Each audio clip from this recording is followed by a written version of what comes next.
CPM Telangana రాష్ట్ర కార్యదర్శి తమ్మినేని వీరభద్రం గారు ఈరోజు జనసేన పార్టీ కార్యాలయంలో జనసేన పార్టీ అధ్యక్షుడు పవన్ కళ్యాణ్ గారిని భేటీ అయ్యారు. అయితే ఈ అకస్మాత్ భేటీకి కారణం ఏంటి, ఈ భేటీలో ఏ అంశాలు చర్చకు వచ్చాయనే విషయం మనం ప్రస్తుతం మనతో పాటు జనసేన అధ్యక్షుడు పవన్ కళ్యాణ్ గారు ఉన్నారు, అతను అడిగి తెలుసుకున్నాం.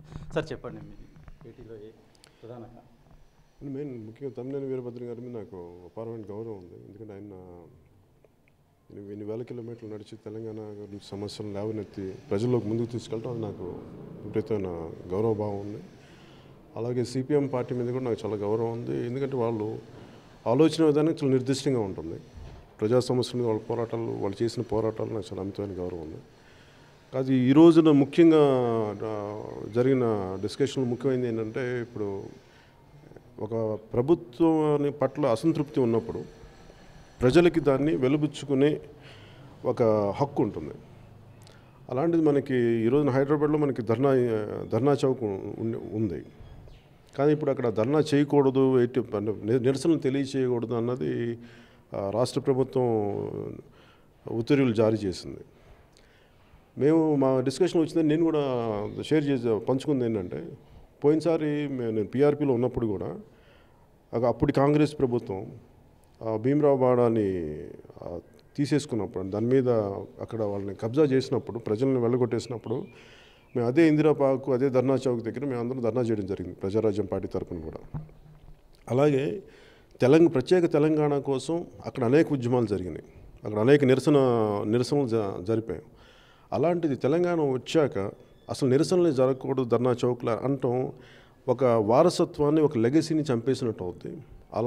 ఎందుకంటే ఇప్పుడు ఉన్నది ప్రభుత్వం ఉన్నది హైదరాబాద్ కేంద్రంలో, ఇక్కడ సిటీలో కాదు. ధర్నా చేసుకోవడం అనేది సిటీకి దూరంగా అనుకోవడంలో ప్రభుత్వం ఇక్కడ ఉండి ధర్నాలు ఇంకోలా ప్రభుత్వం దృష్టికి ఎలా తీసుకురాగలం?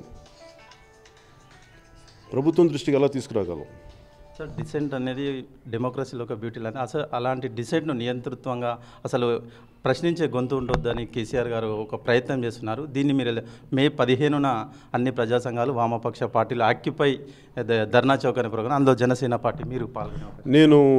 నేను ముందు మా కార్యకర్తలని మొత్తం మా వర్గాన్ని పంపిస్తున్నాను వాళ్ళకి. ఎందుకంటే ఇది నాకు తెలంగాణ ప్రజల మీద, ఎందుకంటే నిరసనల ద్వారా మాకు ఆ రోజున సీమాంధ్ర పాలకులు మాకు న్యాయం జరగలేదు అని అనుకున్నప్పుడు ఆ రోజు నేను కామ్గా ఉండి నేను నా మద్దతు తెలపడం జరిగింది. అలాగే నాకు ఉన్నదంతా, నాకు ఇక్కడ ప్రజా సంఘాల నాయకులందరూ నాకు చాలా స్నేహితులు ఉన్నారు.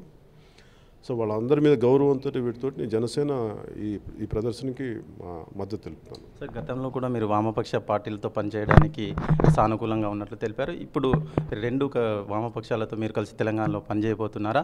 ఇద్దరిది ఒకే ఎజెండా, సామాజిక న్యాయం ఎజెండా, బాబాసాహెబ్ కూడా కలిసి ఏ విధంగా? అంటే బేసిక్గా మేము జనసేన కానీ సిపిఎం కానీ ప్రజల పక్షం, బేసిక్గా ప్రో పీపుల్.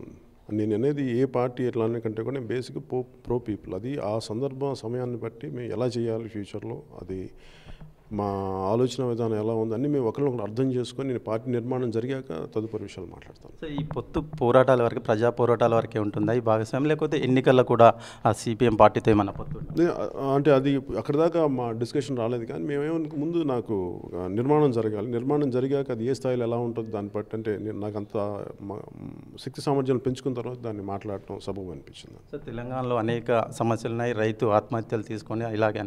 అయితే మీరు ఆంధ్రాలో ప్రత్యేక హోదా కోసం చాలా గట్టిగా వాదన వినిపిస్తుంది. అయితే తెలంగాణలో అంత క్రియాశీలకంగా లేరనే ఒక వాదన. దీన్ని మీరు భవిష్యత్తులో ఎలా వెళ్ళబోతున్నారు? క్రియాశీలం ఖచ్చితంగా ఉందండి. ఎందుకంటే నాకు తెలంగాణ వేరు, ఆంధ్ర వేరు కాదు, నాకు రెండు ఒకటే. ఎందుకంటే నేను ఇక్కడ పెరిగినోడు కాబట్టి నాకు అసలు అది సమస్య అది కాదు. కాకపోతే ఏంటంటే అటు సైడ్ ముందు సమస్యలు తీసుకున్నాను. ఇక్కడ బలంగా ప్రజా సంఘాలు ఉన్నాయి ఇక్కడ ఏదైనా పని చేయడానికి. అక్కడైతే ఇంకా అలాంటి నిర్మాణాలు అక్కడ ఏం లేవు, ఉన్నా కానీ ఇంత బలంగా లేవు. అందుకని ముందు అటు సైడ్ దృష్టి సారించాను. కానీ ఇక్కడ నెమ్మదిగా మన తెలంగాణ నుంచి మన మిత్రులందరూ సపోర్ట్ చేస్తాను. దాన్ని వీఆర్ బిల్డింగ్ ఇట్ అండ్ ముందుకు తీసుకెళ్తాం. సార్, ఒకవేళ పొత్తు ఉంటే రెండు ఉమ్మడి రాష్ట్రాల్లో ఉండే అవకాశం ఉందా? అది పొత్తులు అంటే ముందు నా నా పార్టీ నిర్మాణం జరిగే వరకు నేను ప్రస్తుతం దాని గురించి నేను స్పందించలేదు.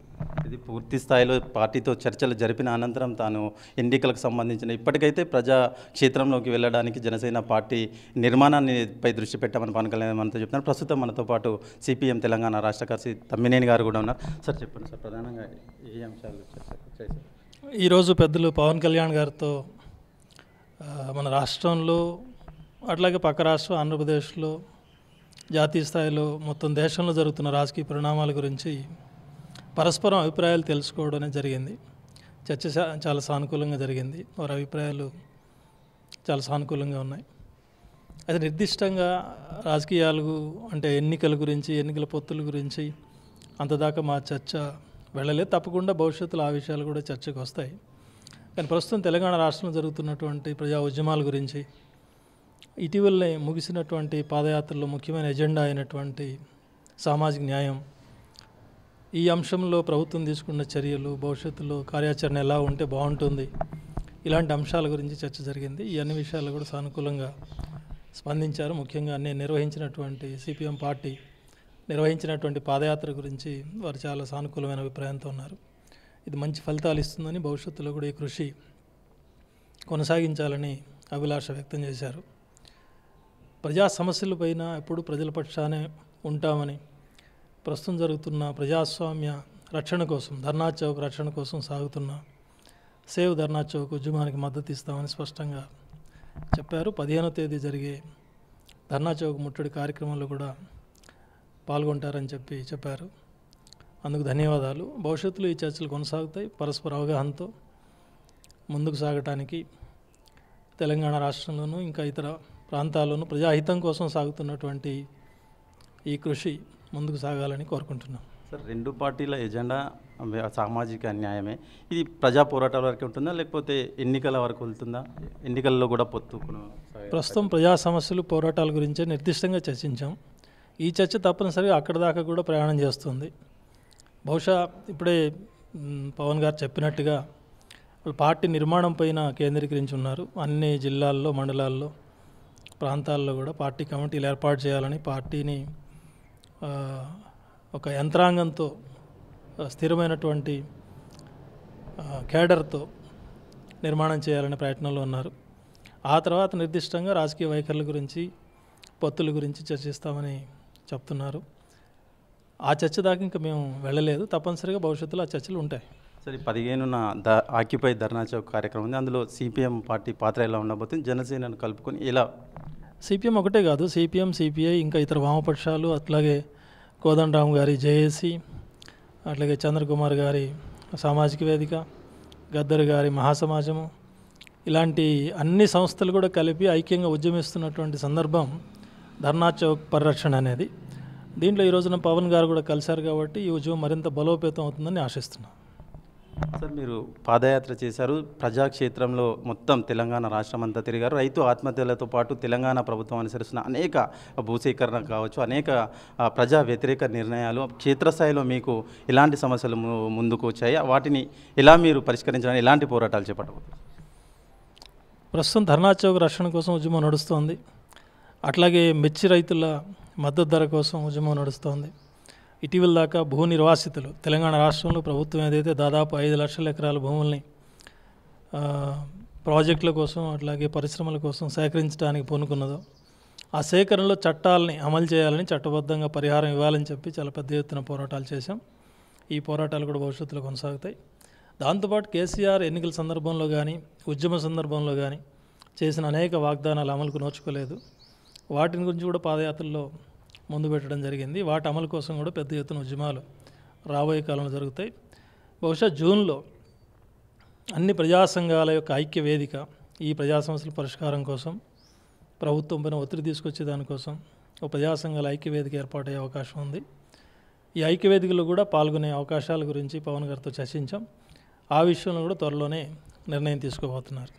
సార్, ఇప్పటివరకైతే తెలంగాణలో జనసేన పార్టీ క్రియాశీలకంగా లేదు, క్షేత్రస్థాయిలో కూడా అంత బలంగా లేదు. ఇలాంటి పార్టీనితో మీరు ఎలా భవిష్యత్తులో ఎన్నికలకు వెళ్తే ఒకవేళ ఎలా? రాజకీయాల్లో బలం, బలహీనతలు అనేవి అవి స్థిరంగా ఉండవు. బలమైన వాళ్ళు బలహీనలు కావడానికి, బలహీనమైన వాళ్ళు బల పొందడానికి ఎక్కువ కాలం పట్టదు. తప్పనిసరిగా మాకు ఆశాభావం ఉంది. ఈ అప్రజాస్వామిక పరిపాలనలో కేంద్ర రాష్ట్ర ప్రభుత్వాలు అనుసరిస్తున్న ప్రజా వ్యతిరేక విధానాల వల్ల తప్పనిసరిగా బలాలు తారుమారైతే ఇప్పుడు బలహీనం అనుకున్న పార్టీలు, ఫ్రంట్లే రాబోయే కాలంలో అధికారంలోకి వచ్చేంత బలానికి ఎదుగుతాయనేది మా విశ్వాసం. ఇది కేంద్ర రాష్ట్ర ప్రభుత్వాలు అనుసరిస్తున్న వ్యతిరేక విధానాలకు అనుకూలంగా అన్ని ప్రజా సంఘాలతో పాటు జనసేన లాంటి పార్టీలను కలుపుకొని కూడా పోరాటాన్ని ఉధృతం చేశామని, అలాగే మే 15న ఇందిరా పార్క్ ఆక్యుపై ధర్నా ప్రోగ్రాంలో కూడా పవన్ కళ్యాణ్ పాల్గొంటారని సానుకూలత వ్యక్తం చేయడంతో కృతజ్ఞతలు తెలుపుతున్నాం. మొత్తానికైతే కేంద్ర రాష్ట్ర ప్రభుత్వాలు కేసీఆర్ ప్రభుత్వం నియంత్రిత పోకడలకు వ్యతిరేకంగా ప్రజా ఐక్య వేదికను కూడా ఒకటి, ప్రజా సంఘాల ఐక్య వేదికను ఒకటి నిర్మించాలని చూస్తున్నామని, పోరాటాలు మరింతగా అన్ని పార్టీలను కలుపుకొని వామపక్ష పార్టీలతో పాటు జనసేనతో కలిపి ప్రభుత్వ వ్యతిరేక విధానాలపై పోరాటం కొనసాగుతుందని మనతో తమ్మినేని వీరభద్రం గారు చెప్తున్నారు. కెమెరామెన్ సైదులతో రఘు, 10 టీవీ, హైదరాబాద్.